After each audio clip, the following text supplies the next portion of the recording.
दोस्तों जय श्री राधे।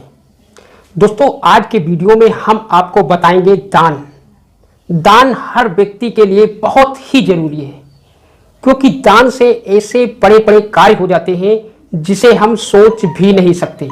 हमारे ऊपर आने वाला बहुत बड़ा संकट दान की वजह से छोटा आकार लेकर हमें छू कर निकल जाता है। हमारे घर पे कोई भी कितना कठिन संकट आ जाए, अगर हमने जीवन में दान किए हैं तो हमारा कुछ भी बिगड़ने वाला नहीं है। इस दान को प्रत्येक मनुष्य को प्रतिदिन करना चाहिए। यह दान ही हमारे इस लोक से लेकर परलोक तक के सुधार देता है। परंतु इसमें कारण है, दान करने के भी कुछ नियम हैं। किस प्रकार से किस दान को करने से कितना पुण्य मिलता है, आइए हम इसके बारे में जानते हैं।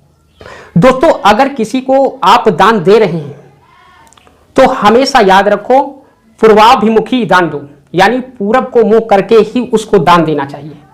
इससे हमारी आयु बढ़ती है।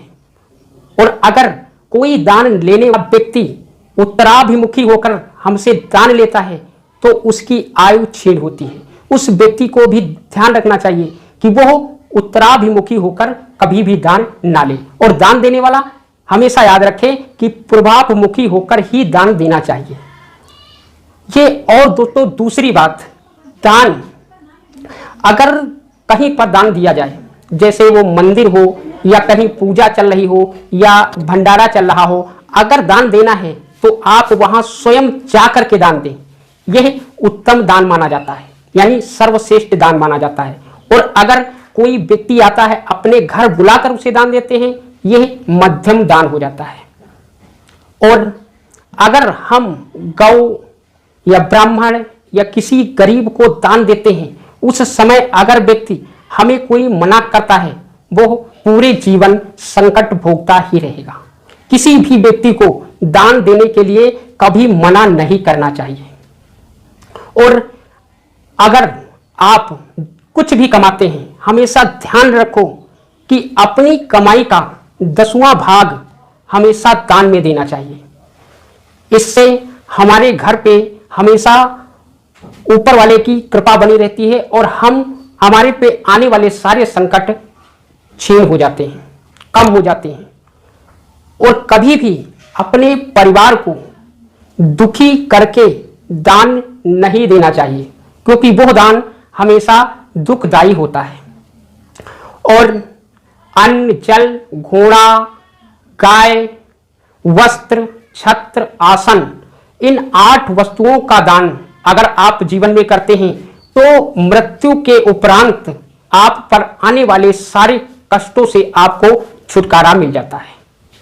और अगली बात, गाय, स्वर्ण, चांदी, विद्या, रत्न, कन्या, हाथी, घोड़ा, सैया, वस्त्र, भूमि, अन्न, घर, इन 16 आवश्यक सामग्रियों सहित अगर वस्तुओं का दान देते हैं आप, तो यह महादान कहलाता है। इससे बड़ा कोई भी दान नहीं होता है। और कभी भी जिस ब्राह्मण को ज्ञान नहीं हो, उस ब्राह्मण को ना तो दान देना चाहिए और ना तो उस ब्राह्मण को दान लेना चाहिए। इससे ब्राह्मण की हानि हो जाती है।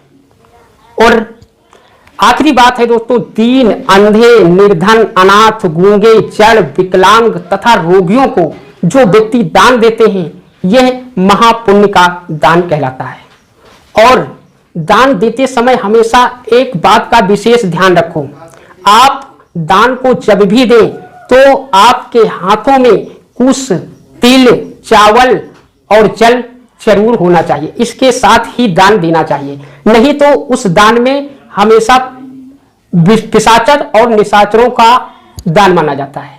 इसलिए अगर आप पितरों का दान देते हैं तो उसमें बहुत जरूरी है कि आप तिल हाथ में ले लें और उसके साथ कुश और जल बहुत ही जरूरी है। और अगर आप कहीं पूजा अनुष्ठान देवों के प्रति अगर दान देते हैं तो उस समय आपको अपने हाथ में चावल लेकर जल कुश को जरूर ले, तब दान दें। ऐसे इस प्रकार से दान करने से हर व्यक्ति का सर्वोत्तम दान माना जाता है।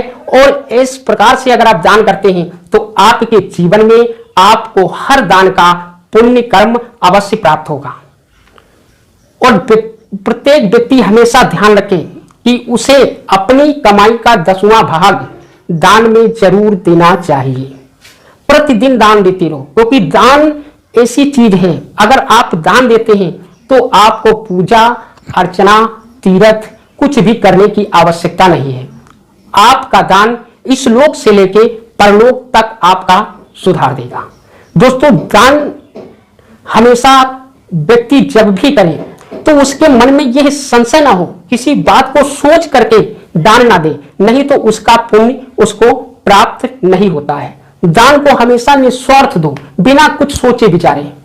जो आप जितनी भी आपकी श्रद्धा है उतना दान दो। ये जरूरी नहीं है कि आप अपने परिवार को कष्ट देकर और किसी से उधार लेकर दान दो। जितनी श्रद्धा है उस हिसाब से आप दान देते रहें। तो दोस्तों, यह था आज का वीडियो। जिस वीडियो में हमने बताया दान करने के कुछ नियम। अगर हमारा वीडियो आपको पसंद आया हो तो इस वीडियो को लाइक करें और हमारे चैनल को सब्सक्राइब करें, ताकि हमारी आपकी मुलाकात यूं ही होती रहे। दोस्तों, जय श्री राधे, जय श्री श्याम।